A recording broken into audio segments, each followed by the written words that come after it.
Good morning, well, welcome to a morning review. This is Kim Watson speaking on Thursday, the 10th of September.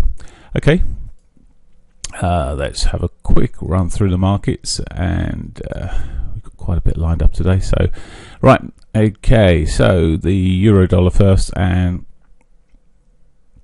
as you see from the dailies, at the moment we've sort of bucked the potential downward move and rallying back towards the monthly pivot at the moment. Yeah, good recovery yesterday after a sort of an early sell-off. At the moment, it's as I say, it's bucking that trend. Will it go much further? Well, it does have its daily pivot below us, which is untouched at the moment. There's a reasonable probability of it coming back for that, back towards that weekly pivot at the same time. It has been sort of a pivotal currency recently, trading either side during the mornings, the afternoons, and sort of returning back, although marginal trend change here in terms of it putting new high in yesterday, through the Asian session even, and it had been pushing up for that. So any break of this current high would see us hitting its monthly pivot. Not sure. Yeah, it had hit the monthly pivot earlier on. That's all right. Going back towards that monthly pivot. As I say, we have got the untouched daily below us, so we're just wary of that at the same time. It's not a lot in great trend here, but probably marginally more to the upside here. So becomes a little bit sort of an awkward one as you're sort of looking at a probability trade below and a bit of a trend to the upside. So a bit messy at the moment. Looking at cable. A bit clearer, but very consolidated, and it certainly seems to have based out. There's a figure yesterday was waiting for it to break that 153.50 area, around about that area. Could not break it for it just sat there for hours literally. Bull flag position at the moment, and you would expect potentially a continuation of this sort of move. You could be drawing trend lines across the tops here, and maybe expect a continuation beyond that sort of level, and from a flag that's sitting there you'd expect quite a decent push up at some point, maybe still get up towards its weekly pivot. It's got plenty of month left there before it, that comes obviously, so there's the potential for that. At the moment though, it's already sitting there quite consolidated, just running to its daily pivot. It's pulled off that, the 50 MA, just run through it a little bit, just pulling off a little bit at the moment.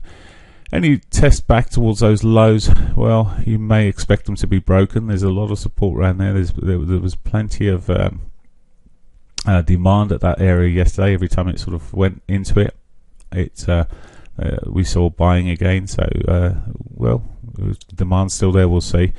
But maybe this morning we'll see it run back towards its R1 area and prior highs there. If it does that, move towards that, well, perhaps if it gets any sort of range, it will push up towards the R2 area.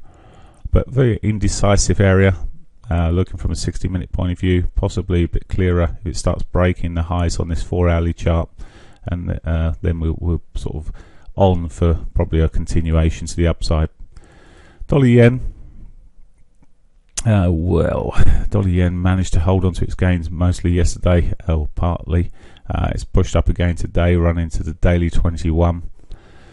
Sold off of that at the moment. It's just sort of air kissed it, sold off of it. It's, well, still putting in higher lows in there, and it popped in a high, didn't close up above the highs there, but has put a new high in, so the trend has got to be still really upwards on the yen.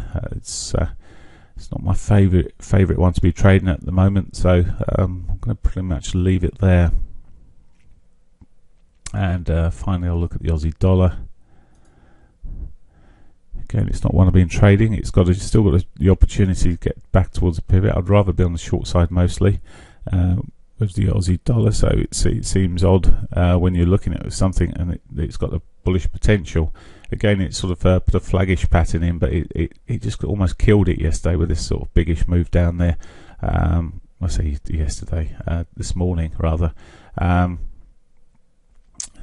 Yesterday, sorry, we're in the 4 o'clock session here, so we're in the 8 o'clock session, so it's okay. There's the 12 o'clock candle, there's the 4 o'clock candle we're in. It's all right.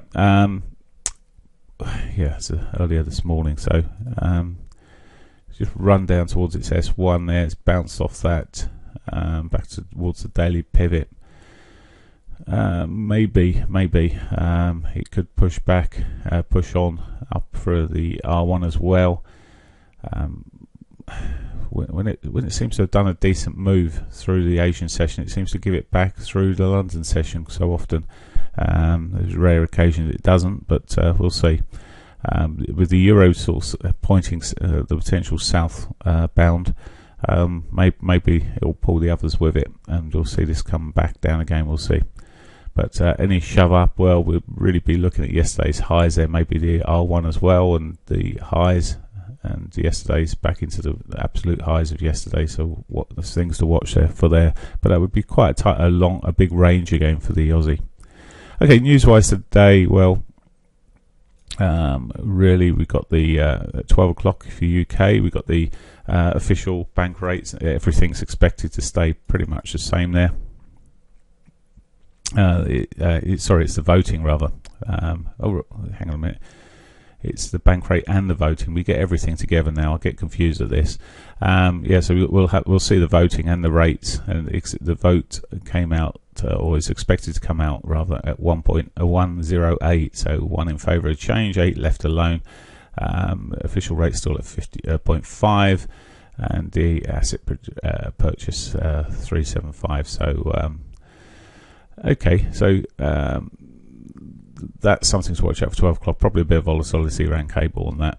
Thereafter, there's very little. I mean, certainly on the voting there, because it comes out now so close, it makes it a bit more difficult in terms of people reading through and having to scale for the voting there.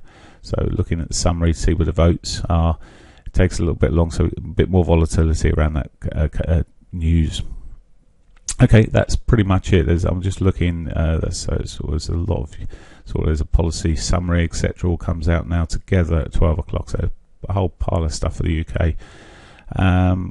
Bit more Canadian, very little data. There's the unemployment claims, usual Thursday figures for the US, and that's it. So lots of lower grade content. If you trade in oil, there's the crude oil inventories in the afternoon.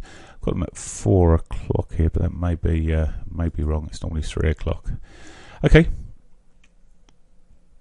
So yeah, that's fine.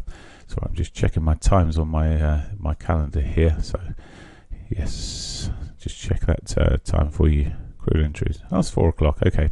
Right, that's it for me. Have a great one. Bye for now.